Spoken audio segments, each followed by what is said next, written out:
CM Chandrababu పాలనా దక్షతతో ఆంధ్రప్రదేశ్లో పెట్టుబడులు వెల్లువ కొనసాగుతోంది. కేవలం 2 రోజుల్లోనే సిఐఐ సమ్మిట్లో 613 ఒప్పందాలు, అలాగే 13.25 లక్షల కోట్ల పెట్టుబడులు కుదిరాయన్నారు ఎమ్మెల్యే వేమిరెడ్డి ప్రశాంతిరెడ్డి.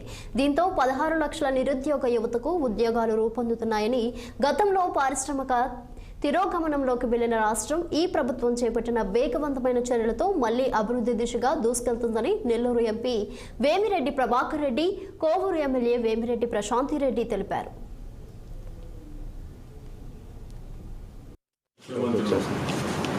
అనుభవం, ఆయనకున్న పరిచయాలు ఇవన్నీ కలిసి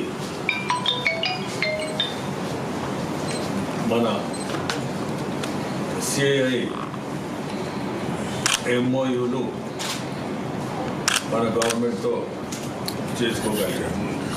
మొన్న 2 రోజుల క్రితం జరిగిన సిఐఐ సమ్మిట్ గురించి దేశ విదేశాల నుంచి వచ్చి మన రాష్ట్రంలో విశాఖపట్నంలో జరిగిన ఈ గొప్ప సమ్మిట్లో ఎంతోమంది వచ్చి ఇండస్ట్రియలిస్ట్ వచ్చి పాల్గొనడం జరిగింది.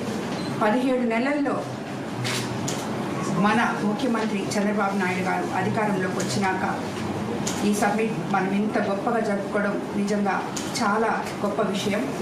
అది ఆయన అనుభవానికి, అడ్మినిస్ట్రేషన్కి ఒక మైల్ స్టోన్ లాగా నిలబడింది ఈరోజు.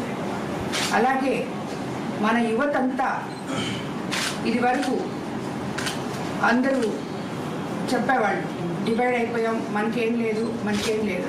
కానీ 17 నెలల్లో మన ముఖ్యమంత్రి చంద్రబాబు నాయుడు గారు, లోకేష్ బాబు గారు, అలాగే మన